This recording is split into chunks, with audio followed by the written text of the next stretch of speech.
கர்த்தருடைய திருநாமம் மயப்படுவதாக. தெய்வ சமூகத்தில் ஆராதிக்க ஒன்று கூடின உங்கள் ஒவ்வொருவரையும் ஆண்டவராக இயேசுவின் நாமத்தில் வாழ்த்துகிறேன். கர்த்தர் உங்களை ஆசீர்வதிப்பாராக. அல்லேலூயா. இன்றைக்குரிய வாக்குத்தத்தத்தை நான் சொல்வதற்கு முன்னால், இது கடைசி காலம். நம்ம எல்லாரும் சேர்ந்து எழும்பினாதான் எழுப்புதல் இந்த தேசத்துக்கு உண்டாகும். இந்த இடத்துல தேவ ஆவியாவுடைய வல்லமையை வெளிப்படுத்த முடியும். ஆனால் நீங்களும் நானும் செய்யணும்னு அவர் ஆசைப்படுறார். அல்லேலூயா, அல்லேலூயா. ஒரே வார்த்தையில் அசரீரியா தமிழில் பேசி மொத்த பேரையும் அவர்கிட்ட இழுத்துற அவரால் வல்லமை இருக்குது. ஆனால் நீங்களும் நானும் அவருக்காக எதையாவது செய்யணும்னு அவர் எதிர்பார்க்குறார். அல்லேலூயா. ஸோ அதை செய்வதற்கு நீங்களும் நானும் பிரயாசப்படுவோம்.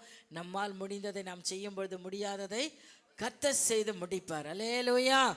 ஸோ இன்னைக்குரிய வாக்குத்தத்தத்துக்கு நேராக நம்ம கடந்து போவோம். நாம் 7 மாதங்களை கடந்து வந்துட்டோம். எத்தனை பேருக்கு மகிழ்ச்சியாக இருக்கு? 7 மாதத்தை தள்ளிட்டோம்பா, இன்னைக்கு 8வது மாதத்துக்குள்ள வந்துட்டோம்பா அப்படின்னு நினைக்கிறீங்களா?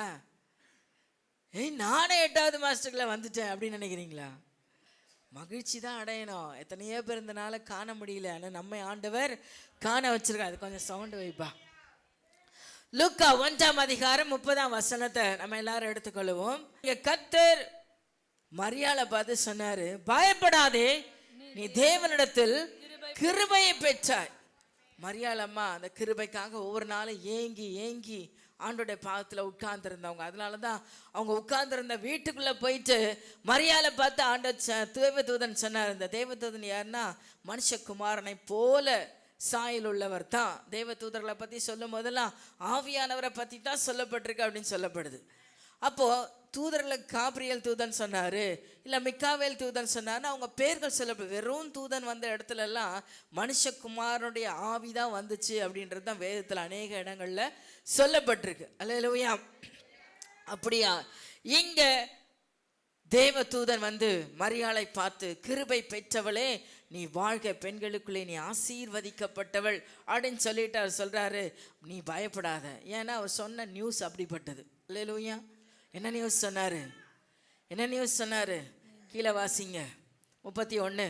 இதோ நீ கர்ப்பவதியாகி ஒரு குமாரனை பெறுவாய், அவருக்கு இயேசு என்று பெயரிடுவாய். அது பயங்கர டேஞ்சரஸ் நியூஸ் தான். அல்லேலூயா. நம்மளுக்கெல்லாம் மகிழ்ச்சியா இருக்கு, ஐயோ இயேசு கிறிஸ்து பிறக்கிறத முன்னறிவிக்கப்பட்டிருக்கு அப்படின்னு. உங்களுக்கு எனக்கு குதூகலமா இருக்கு, இயேசு பிறக்க போறார். இந்த செய்தி நமக்கு குதூகலமா இருக்கு இப்ப படிக்க. ஆனா அன்றைக்கு இருந்த மரியாளுடைய நிலைமையை நீங்கள் யோசிச்சு பாருங்க. இன்னும் கொஞ்ச நாளில் கல்யாணம் ஆக போகுது. மாப்பிள்ளையெல்லாம் பார்த்தாச்சு, நிச்சயதார்த்தம் முடிஞ்சாச்சு. கல்யாணத்துக்கு வெயிட் பண்ணிட்டு இருக்க ஒரு பொண்ணை பார்த்துட்டு ஒரு தூதன் கனவுல வந்து பேசுகிறாரு. கனவுல பேசினாரா நனவுல பேசினாரா தெரியாது, எப்படியோ ஒன்று பேசினாரு. பேசும்போது சொல்கிறாரு, மரியாளே உன் மேலே நீ கர்ப்பஸ்திரீ ஆவ, ஒரு பிள்ளையை பெறுவ, நீ இயேசு என்று பெயரிடுவாயாக. அல்லேலூயா. எப்படி இருக்கும்? எப்படி இருக்கும்? எப்படி இருக்கும்? எப்படிங்க இருக்கும்? அவ்வளோதான், கதி கலங்கி போயிடும்ல. என்ன இது, இப்போதான் எனக்கு மாப்பிள்ளை ரெடி ஆயிடுச்சு, கல்யாணம் ஆக போகுது, இன்னும் 1 மாதத்துலேயே 1 வாரத்துலேயே கல்யாணம், இப்போ வந்து நீ கர்ப்பஸ்திரீ ஆகிடுவ, உனக்கு ஒரு பிள்ளை பிறக்கும், நீ பேரிடுவாயின்னு சொல்கிறீங்க. இந்த அம்மாவுக்கு எவ்வளோ ஒரு கலக்கமான செய்தி இது. நமக்கு தான் மகிழ்ச்சியான செய்தி, அந்த அம்மாவுக்கு அது கலக்கமான செய்தி. ஏன் என்று சொன்னால், இன்றைக்கே இந்த சம்பவம் நடக்குமானால் இது மகா வேதனைக்குரிய நிலை தான் ஒவ்வொரு பெண்களுக்கும். அந்த பெண் இருக்கிற வீட்டை சார்ந்தவர்களுக்கும் அந்த குடும்பத்தை சார்ந்தவர்களுக்கும் இது மகா வேதனையான ஒரு சூழ்நிலை தான். அவர் பாட்டு கனவுல வந்து நீ கர்ப்பமாயிடுவே அப்படின்னு சொல்லிட்டு போயிட்டாரு. ஆனால் அந்த செய்தியை காலையில் எழுந்து போய் அப்பா அம்மா கிட்ட சொல்லணும். அப்பா அம்மா, இந்த மாதிரி வந்து ராத்திரி என் கனவுல ஒரு தூதன் சொன்னார், நான் கர்ப்பமாயிட்டேன்னு சொன்னார். அந்த அம்மாவுக்கு அப்பாவுக்கு எப்படி இருக்கும்? அவங்க சொந்த பந்தங்களுக்கு எப்படி இருக்கும்? இதை தைரியமாக வெளியே சொல்ல முடியுமா? மாப்பிள்ளை வீட்டாருக்கு தெரிஞ்சா அவன் என்னெல்லாம் வந்து கேட்பான். உன் கெட்டு போன பொண்ணை கொண்டு வந்து ஏன் தலையில் கட்ட வந்தியா அப்படின்னு எதேதோ அவதூறு பேசுவாங்க. என் நாசமாக போன பொண்ணு கொண்டு வந்து எங்கள் வீட்டில் வைக்கிறதுக்கு நீ ஆசைப்பட்டியா? எவ்வளோ அவதூறான பேச்சு, எவ்வளோ அவமானத்துக்குரிய பேச்சு. இது மட்டும் இல்லை, யூதர்களுக்குள்ள ஒரு பெரிய கலாச்சாரம் இருந்துச்சு. இப்படி திருமணத்துக்கு முன்னாடி யாராவது தப்பு பண்ணியிருந்தா, ஆணும் பெண்ணும் சேர்ந்து தப்பு பண்ணால் கூட தண்டனை யாருக்கு தான் கிடச்சிட்டு இருந்தது? பெண்களுக்கு தான். அவங்கள உடனே வீட்டை விட்டு இழுத்துட்டு வந்துடுவாங்க நடு ரோட்டுக்கு. அதெல்லாம் ரொம்ப சந்தோஷமான விஷயமா நீங்கள் யோசிச்சு பாருங்க. இந்த அம்மா ஆக்சுவலாக அவங்களோட குணம் வந்து ஒரு தெருச்சண்டை கூட போகாத ஆள், யாருக்கிட்டையும் வம்பு இழுக்காத ஆள், ஏன்னா இயேசுப்பாவே அவங்க வயிற்றுல பிறக்கிறதுக்கு ஆண்டவர் தெரிந்து கொண்டாருன்னா அவங்க குணாலட்சணியம் எப்படி இருந்திருக்கும்? எவ்வளோ ஒரு அன்புள்ளவங்க, எவ்வளோ ஒரு தயவுள்ளவர்களா, எவ்வளோ ஒரு கீழ்ப்படிந்தவங்களா, எவ்வளோ குடும்பத்தில் ஒரு அடக்க ஒடுக்கமான ஒரு பெண்மணியாக இருந்திருக்கணும். நமக்கு தாமாரை பற்றி தெரியும். அந்த அம்மா என்ன பண்ணாங்களாம், தாவீதோட மகள், ஊரை சுற்றி பார்க்குறேன்னு போச்சு, அழிஞ்சு போய் வந்துச்சு. தீனாலும் போனா யாக்கோபோட பிள்ளையும், ஆனால் தாமார் தான் ஃபர்ஸ்ட் இல்லையா? இங்கே பார்த்தீங்கன்னா மரியாளுக்கு சொல்லப்பட்ட வாழ்த்து செய்தி அது அந்த நாட்களில் அவர்களுக்கும் அவருடைய குடும்பத்துக்கும் மகா வேதனையான செய்தி தான். அன்றைக்கி என்ன நடக்கும் அப்படின்னா, இது உலகத்துக்கு தெரிஞ்சிச்சுன்னா அந்த அம்மாவை வீட்டார் எவ்வளோதான் பொத்தி பொத்தி கூட ஒரு வேளை காப்பாற்றினா கூட உலகத்தை மக்களுக்கு தெரிஞ்சிடுச்சு அப்படின்னா, ஏன்னா அங்கே நம்ம சிட்டி மாதிரி இல்லை, இந்த வீட்டில் என்ன நடக்கிறது அந்த வீட்டில் தெரியாமல் போயிடும் இல்லை, தெரிய மாட்டேதுங்க. வெட்டி குத்தி வச்சா கூட பக்கத்தில் இருக்கிறவங்களுக்கு என்னன்னே தெரியாது. காலில் கதவு தந்துன்னு அழகாக வருவாங்க. என்னாச்சு, ஏன் கூட்டம் நிற்கிது, அதை கேட்க கூட மாட்டாங்க. இப்போல்லாம் அப்படி ஆகிப்போச்சு சிட்டி. ஆனால் கிராமத்துக்குள்ளே அப்படி இல்லை. அதுவும் இவங்க வாழ்ந்த இடம் என்னன்னு பார்த்தீங்கன்னா 12 கோத்திரமும் சுற்றி இருக்குது. மொத்த ஜனமும் ஒரே ரவுண்டிங்கில் தான் இருக்கிறாங்க. ஒரு நியூஸ் வந்தால் உலகத்துக்கே பரவிடும், அந்த கிராமம் முழுவதும் பரவிடும், அந்த ஏரியா முழுவதும் பரவிடும். இந்த ஒரு கோத்திரத்தில் தப்பு நடந்துச்சுன்னா 12 கோத்திரமும் எழுப்பி வந்துடும். எங்கேயோ மூலையில் உட்காந்துருக்கிறதெல்லாம் எழுந்து வந்தீங்கன்னா, உன் வீட்டில் இப்படி ஆயிடுச்சாமே, உன் பொண்ணு இப்படி ஆயிடுச்சாமே, உன் குடும்பத்தில் இப்படி ஆயிடுச்சாமே, அப்படி ஏதோ ஒரு குற்றத்தை படுத்துவாங்க. அது மாத்திரம் இல்லை, அன்னைக்கு இருந்த ஆசாரியர்களும் அன்றைக்கி இருந்த பரிசேயர்களும் என்ன பண்ணுவாங்க, நியாயப்பிரமாணத்தை ரொம்ப ஸ்ட்ரிக்டாக ஃபாலோ பண்ணுவாங்க. உடனே போய் என்ன பண்ணுவாங்க, அந்த அம்மாவை பிடிச்சி இழுத்துட்டு வந்து நடு ரோட்டில் வச்சு கல் எறிஞ்சி கொன்னே போட்டுரும், உயிரே போயிடும். இதில் இவ்வளோ ரிஸ்க் இருக்குது. பிள்ளை இயேசுவை பெற்றெடுக்கிறதுல இவ்வளோ ரிஸ்க் இருக்குது. அந்த அம்மாவை கொண்டு போடுறது, கல்லெறிந்து கொள்றதுன்னா ஒரு கல்லை போட்டு அப்படியே சிரசேதம் பண்ணிட்டா ரொம்ப சந்தோஷம் இல்லையா, தூக்கில் மாட்டிட்டா கூட ரொம்ப சந்தோஷம். ஆனால் இவங்கள என்ன பண்ணுவாங்க, கல் எறிஞ்சு கொண்டுவாங்க. கல்லுனா சின்ன சின்ன கல் இல்லை, பெரிய பெரிய கல். அந்த கல்லை தூக்கிட்டு வந்து தலையில் போட்டு ஒரு கல் போட்டாவே மண்டை உடஞ்சிரும், செத்து போயிடுவோம். அப்படி போட்டு கல் குவியலை போல மாட்டி பெரிய மலை போல் அவங்க மேலே கூச்சிடுவாங்களாம். அந்த சரீரமே வெளியே தெரியாத அளவு கூச்சிடுவாங்க. கூச்சிட்டு இப்போ அதை பார்க்குறவங்கெல்லாம் போகிற வரவங்களாம் என்ன சொல்லுவாங்க, சூப்பர்ல, எவ்வளோ சந்தோஷமாக இருக்கும் கேட்குறதுக்கு. அவங்க சொந்தக்காரர் அந்த பக்கம் போகிறான், இந்த கற்கோவிலில் செத்து கிடக்கிறவ இவங்க வீட்டு ஆள் தான், அவள் இப்படி பண்ணிட்டா, இவ தப்பு பண்ணிட்டா, அதனால தான் இப்படி செத்து கிடக்கிறா, அவளை இப்படி ஜனங்க பனிஷ்மெண்ட் கொடுத்துட்டாங்க. இதை சொல்லும் போது அவனோட சகோதரனோ சகோதரியோ அவங்களோட சொந்தக்காரங்களோ அத்தையோ மாமாவோ யாரோ அந்த பக்கம் போகிறவங்களாம் இந்த வார்த்தையை கேட்டால் அவங்களுக்கு எப்படி இருக்கும் யோசிச்சு பாருங்க. எவ்வளோ மனநோவு இல்லை, காலமெல்லாம் மனநோவு. இவ்வளோ ரிஸ்க்கு அந்த குழந்தையை பெற்றெடுக்கிறதுல, இவ்வளோ போராட்டம் அந்த குழந்தையை பெற்றெடுக்கிறதுல, இவ்வளோ பிரச்சனைகளை அந்த சந்திக்கணும், இவ்வளோ அவமானங்களை சந்திக்கணும், மனுஷனால் வரக்கூடிய நிந்தைகளை சந்திக்கணும், சரீரத்தில் உபாதைகளை சந்திக்கணும். குழந்தை பெற்று எடுக்கிறதுன்றது சாதாரண விஷயம் இல்லை. அருமையான தேவச்சனமா, அது அவ்வளோ கொடூரமான வலியும் வேதனை நிறைந்த ஒரு சூழ்நிலை. அதில் அவமானத்தோடு கூட அந்த பிள்ளையை பெக்கணும் அப்படின்னா அந்த தாயோட இருதயம் எவ்வளோ வேதனைப்படணும்னு யோசிக்கணும். எல்லா குடும்பமே கைவிடுமானால் அந்த மகளோட இருதயம் எவ்வளோ நோகும், எவ்வளோ கஷ்டம். இவ்வளோ சேலஞ்சஸ் இருக்குது அந்த பிள்ளையை பெற்றெடுக்கிறதுல. ஆண்டவர் சர்வசாதாரணமாக சொல்லிட்டு மறைஞ்சு போயிட்டார். இப்போ அதை நிகழ்காரியத்தில் அங்கே இருக்கிற எல்லா மக்களுக்கு முன்னால் இதை சாதிச்சு காட்டணும். அந்த அம்மா எடுக்க போகிற சேலஞ்ச் எவ்வளோ பெருசுன்றதை நீங்கள் புரிஞ்சுக்கோங்க தெய்வ ஜனமே. ஆனால் இவ்வளோ பாடு இருந்த போதிலும் அந்த அம்மா தைரியமாக சொல்கிறாங்க. நீங்கள் வாசிங்க, அதே லூக்கா எழுதின புஸ்தகம் 1ஆம் அதிகாரம் 35ஆம் வசனத்தை வாசிங்க. தேவதூதன் அவளுக்கு பிரதியுத்தரமாக, பரிசுத்த ஆவி உன்மேல் வரும், உன்னதமானவருடைய பலம் உன்மேல் நிழலிடும், ஆதலால் உன்னிடத்தில் பிறக்கும் பரிசுத்தம் உள்ளது தேவனுடைய குமாரன் எனப்படும். ஆமா, இது தேவனுடைய குமாரனை நீ பெறப்போகிறேன்னு சொன்ன உடனே இதுக்கு பின்னால் இவ்வளோ போராட்டங்கள் நிறைந்திருந்தாலும் இது எல்லாம் இந்த அம்மாவுக்கு நல்லா தெரியும். ஆனால் அதுக்கு மேலே ஒரு காரியம் என்ன அப்படின்னா, அந்த காலத்தில் யூத ஜனங்களுக்கு இந்த ஒரு வெளிப்பாடு உண்டு. அது ஏற்கனவே முன்னறிவிக்கப்பட்ட தீர்க்க தரிசனம். என்ன, ஒரு கன்னி ஒரு பிள்ளையை பெற்றெடுக்கணும், அந்த பிள்ளை மூலமாக அந்த உலகத்தை ரட்சிக்கிற ரட்சகர் வருவார் என்பது முன்னறிவிக்கப்பட்ட செய்தி இந்த அந்த அம்மாவுக்கு தெரியும். அன்னைக்கு அநேக பெண்கள் இதுக்காக ஏக்கமாக காத்திருந்தாங்களாம். என்ன கடவுள் திறந்துக்க மாட்டாரா, என்ன கடவுள் திறந்துக்க மாட்டாரா. அப்போ இந்த அம்மாவுக்கு இப்போ நியூஸ் வந்துச்சு, நான் உன்னை தெரிஞ்சுக்கிட்டேன், நீ தேவனிடத்தில் கிருபை பெற்றிருக்கிற, உங்ககிட்ட தான் உலக ரட்சகர் பிறக்க போகிறான்னு தெரிஞ்ச உடனே அதுக்கு பின்னாடி இருக்கிற அத்தனை அவமானத்தையும் அந்த அம்மா என்ன பண்ணிட்டாங்க, ஒரு செகண்டில் மறந்துட்டாங்க. அதுக்கு பின்னாடி இருக்கிற அவ்வளோ வழிகளை அவங்க மறந்துட்டாங்க, அவ்வளோ வேதனைகளை மறந்துட்டாங்க. இப்ப சொல்றாங்க 38ஆம் வசனத்தை வாசிங்க. அதற்கு மரியாள், இதோ நான் ஆண்டவருக்கு அடிமை, இதோ நான் ஆண்டவருக்கு அடிமை, உம்முடைய வார்த்தையின்படி எனக்கு ஆக கடவுது, உம்முடைய வார்த்தையின்படி எனக்கு ஆக கடவுது. இந்த பதில சொல்றதுக்கு எவ்வளவு துணிகரம் வேணும் தெரியுமா? எவ்வளவு தைரியம் வேணும் தெரியுமா? அல்லேலூயா, அல்லேலூயா. நான் சொன்ன மாதிரி அவங்களுக்கு அவ்வளோ பாடு, அவ்வளோ அவமானம், அவ்வளோ நிந்தை, அவ்வளோ கஷ்டம், அதை எல்லாத்தையும் தாங்குவதற்கு ஒரு தியாகமுள்ள இருதயம் அவங்களுக்கு வேணும். ஒரு வாக்குத்தத்தம் நிறைவேறணும் அப்படின்னா எவ்வளோ தியாகம் பண்ண வேண்டியது வாழ்க்கையில் முக்கியமாக இருக்குது. தேவ ஜனமே, வாக்குத்தத்தம் சும்மா நிறைவேறிடாது. கர்த்தர் எனக்கு இந்த பகுதியில் வந்தபோது வாக்கு பண்ணினார், உன் வாயிலிட்ட வார்த்தைகளை அக்னியாகவும் ஜனங்களை விறகுமாக்குவேன் ஆண்டவர் சொன்னார்.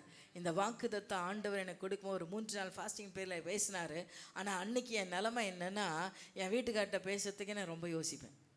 என்ன பேசணும், எப்படி பேசணும், எது பேசினா அவர் ஏற்றுக்குவார், யோசித்து பேச வேண்டிய ஒரு சூழ்நிலை இருப்பேன். பேச தெரியாது, யார்கிட்டயா பேசினா. நான் ஏற்கனவே என்னோட சாட்சியில் சொல்லியிருக்கிறேன். செவ்வாய்ப்பேட்டை பகுதியில் இப்படி ஒரு பெருங்கூட்டம், அது அன்றைக்கெல்லாம் இப்படி ஒரு சின்ன பிள்ளையை எழுப்பி நிற்க வச்சு பிரசங்கம் பண்ணுனா பண்ணோம்.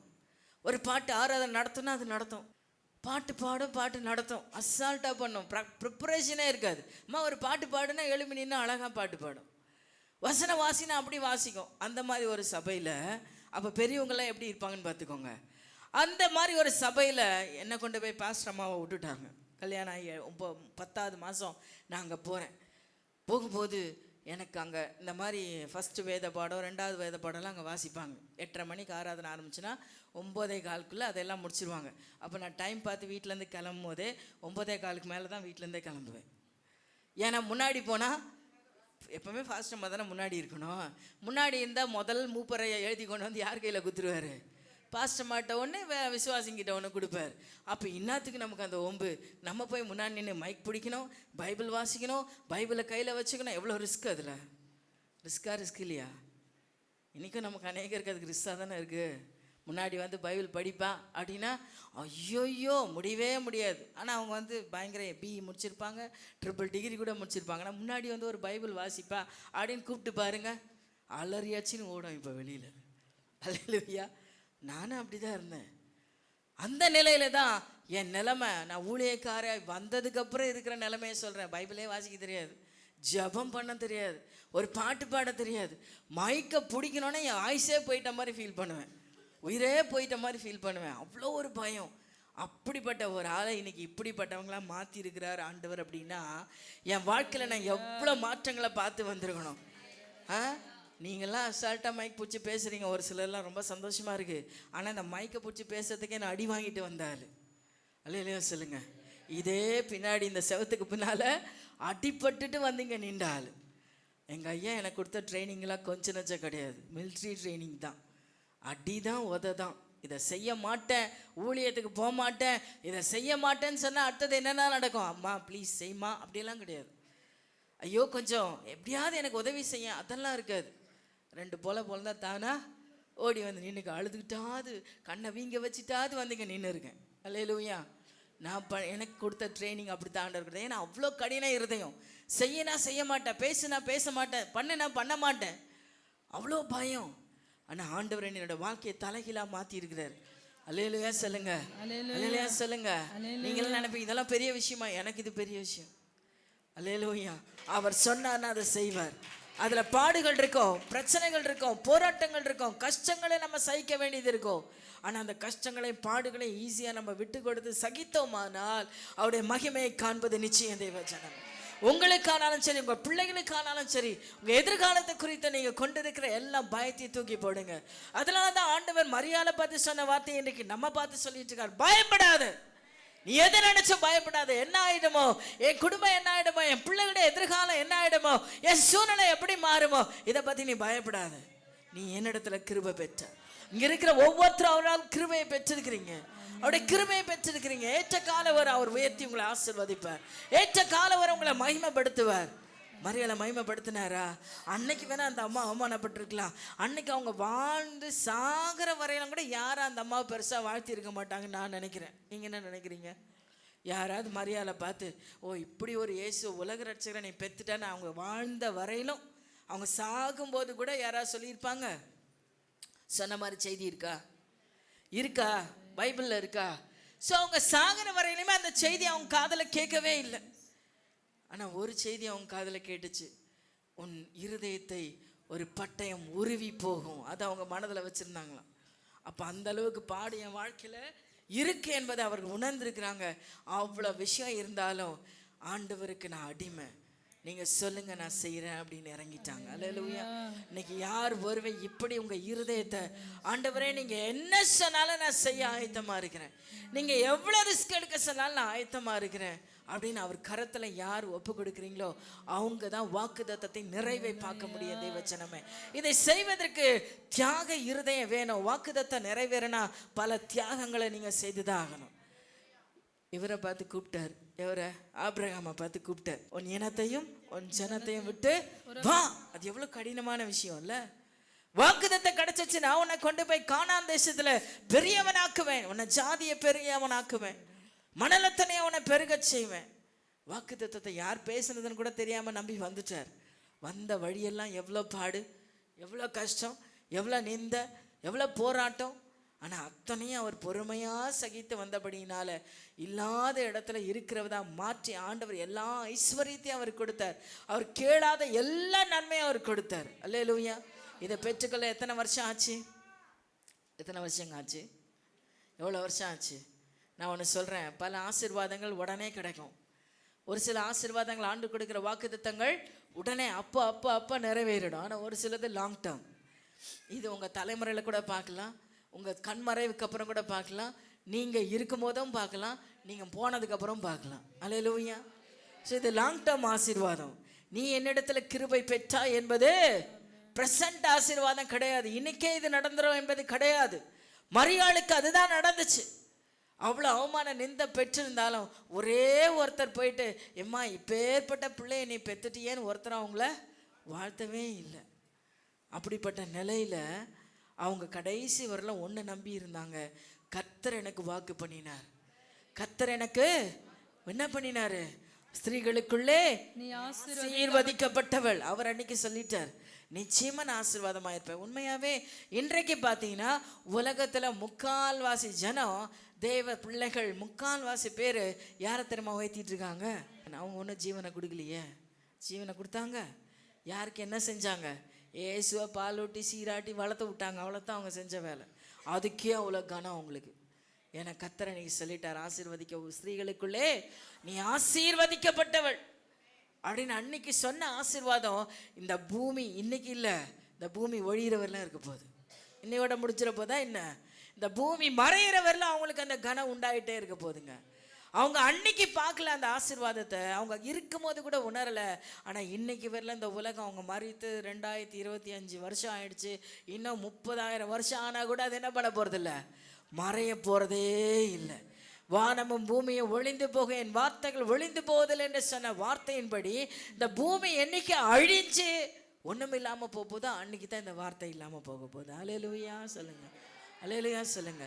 அவ்வளோ தூரம் அவங்க கனப்படுத்தப்பட்டாங்க, அவ்வளோ தூரம் மேன்மைப்படுத்தப்பட்டாங்க. காரணம் என்ன தெரியுமா? அவங்க செய்த தியாகம், அவங்க அதுக்காக எடுத்துக்கிட்ட ரிஸ்க், துணிச்சல், தைரியமாக ஃபேஸ் பண்ணாங்க. என்ன என் வாழ்க்கையில் அவமானம் வந்தாலும் சரிங்க, எவ்வளோ பேர் என்ன அசிங்கமாக பேசினாலும் சரி, எவ்வளோ பேர் என்ன நிந்திச்சாலும் சரி, இயேசுவை என் வயிற்றில் பெற்றெடுக்கிறதுக்கு நான் தைரியமாக என்னை ஒப்பு கொடுப்பேன் என்று சொல்லி தன்னை ஒப்பு கொடுத்தாங்க. அல்லேலூயா. அது வாக்குத்தத்தம் பண்ணப்பட்டதா இருந்தால் அன்னைக்கு அநேகர் என்ன பண்ணியிருக்கணும்? இயேசு பெருசாய் ஊழியத்துக்கு வந்ததுக்கு அப்புறமே கூட நிறைய பேர் சொன்னாங்க, வேசியின் மகன் அல்லவா. அவரை பார்த்தே சொன்னாங்க, என்ன சொன்னாங்க? இவன் வேசி. அப்படின்னா அவங்க அம்மாவை பற்றி என்ன அன்றைக்கி டாக் இருந்திருக்கும் அன்றைக்கி இருந்த உலகத்தில்?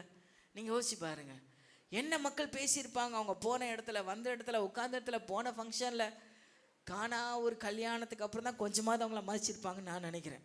அதுக்கு முன்னாடி வரலாம் அவங்கள ஒருத்தரம் மதிச்சிருக்க மாட்டாங்க.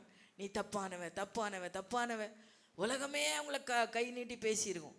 ஆனால் அவ்வளோ நிந்தையை சகிச்சுக்கிட்டு அவங்க நின்ன ஒரே ஒரு காரணம், கர்த்தர் எனக்கு வாக்கு பண்ணியிருக்கிறாரு, நீ கிருபை பெற்றவளே வாழ்கன்னு சொல்லிட்டாரு.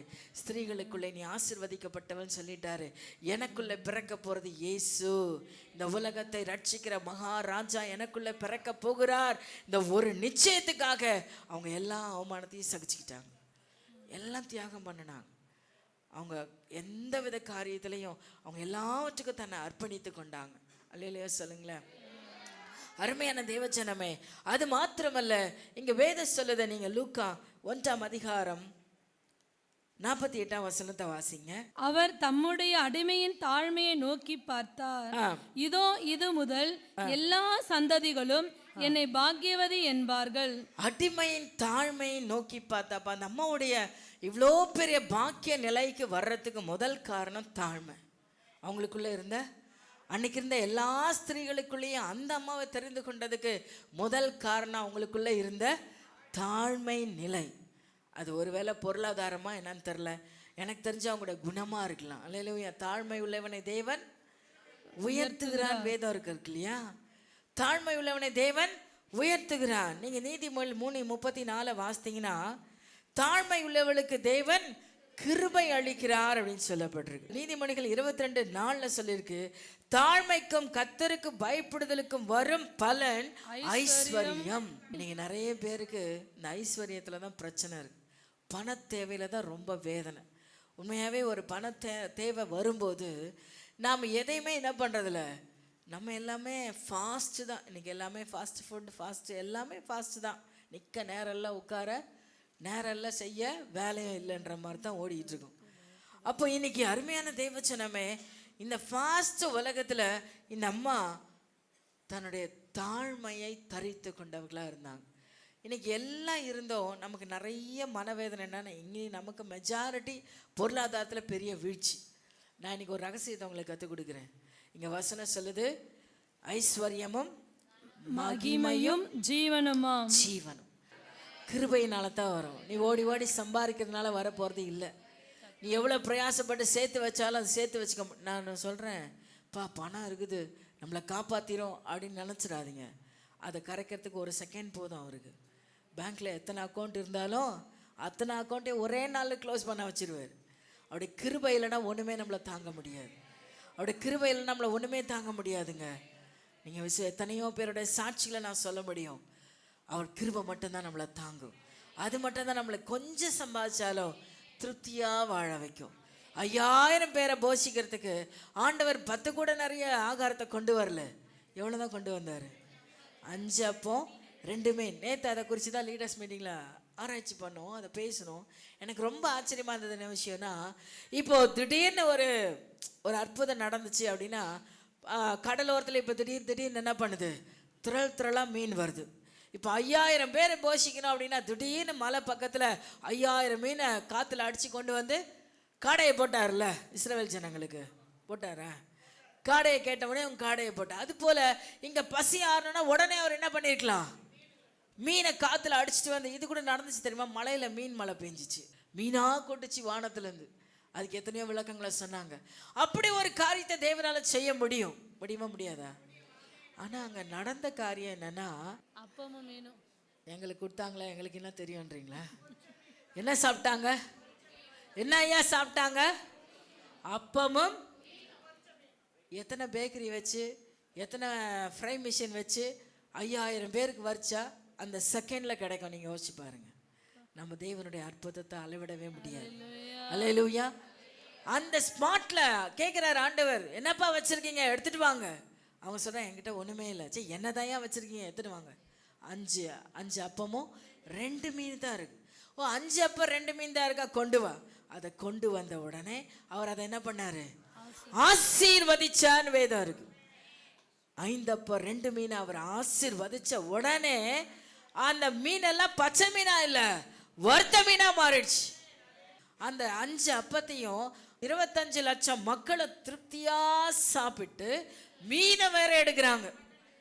12 கூட நிறைய மீதி எடுக்கிறாங்க. இந்த அற்புதத்தை பரலோகம் மட்டும்தாங்க செய்யும்.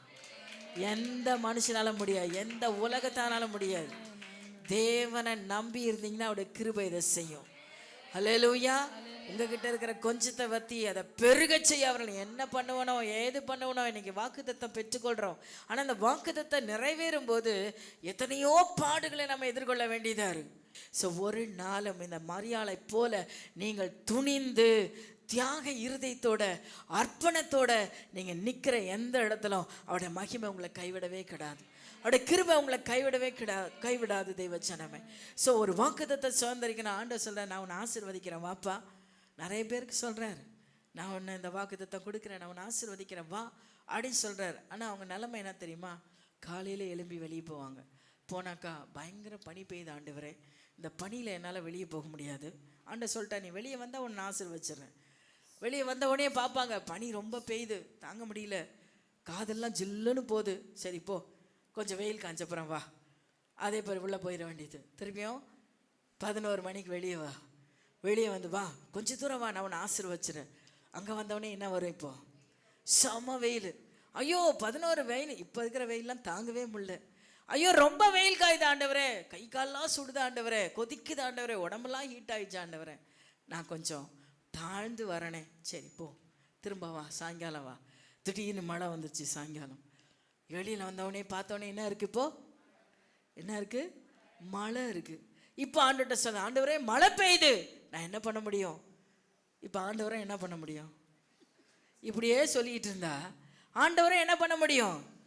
சாக்கு போக்கு சொல்கிறோம். ஒரு நாள் ஆசீர்வாதத்தை பார்க்கவே இருமனம் உள்ளவன் தன் வழிகளிலெல்லாம் குந்தி குந்தி நடப்பான்.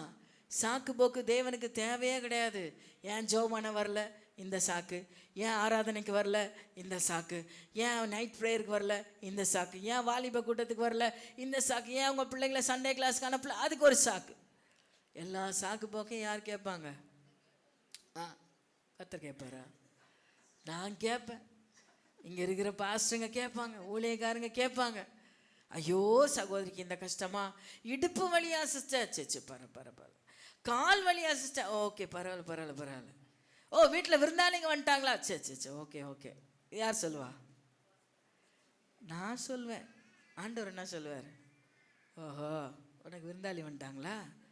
இவன் தான் உனக்கு ஜோர் போட்டானா? ஓ இடுப்பு வலி வந்துச்சா? அதை நான் சுகமாக்க மாட்டேனா? என்கிட்ட தானே உன்னை வர சொல்கிறேன்.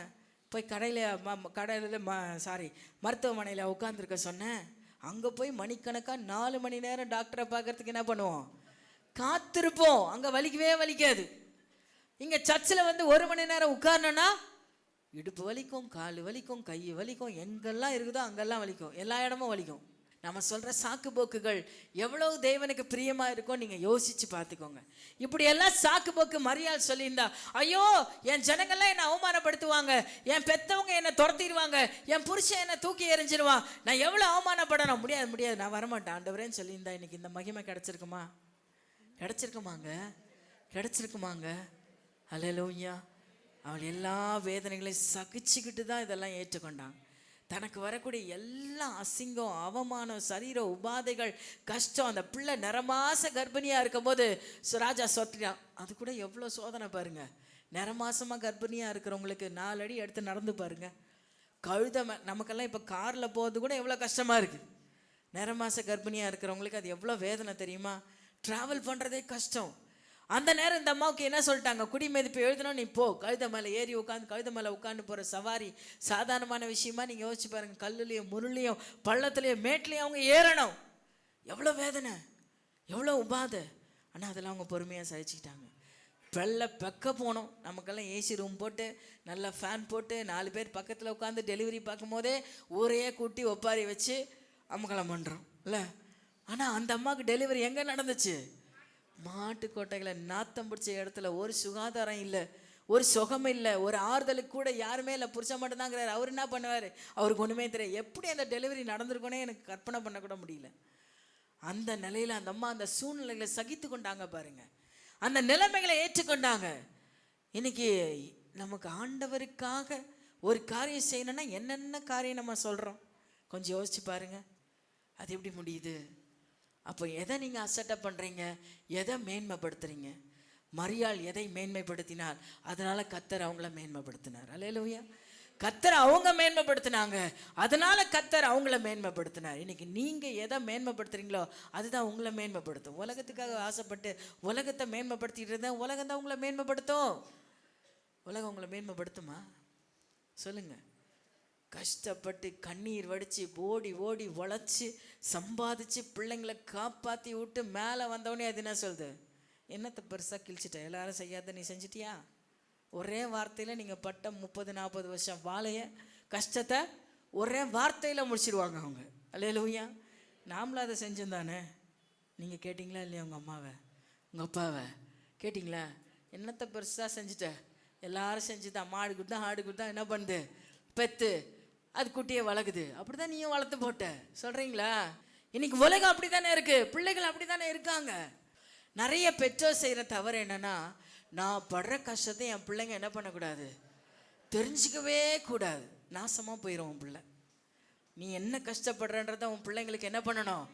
எப்பா இந்த ஃபீஸை நான் கடன் வாங்கி தான்ப்பா கட்டுறேன், இப்படி 4 பேர்கிட்ட அவமானப்பட்டு தான்ப்பா நான் இதை கட்டுறேன், நான் இவ்வளோ பாடுபட்டு தான்ப்பா உன்னை வளர்க்குறேன்றதை யாருக்கு சொல்லணும்?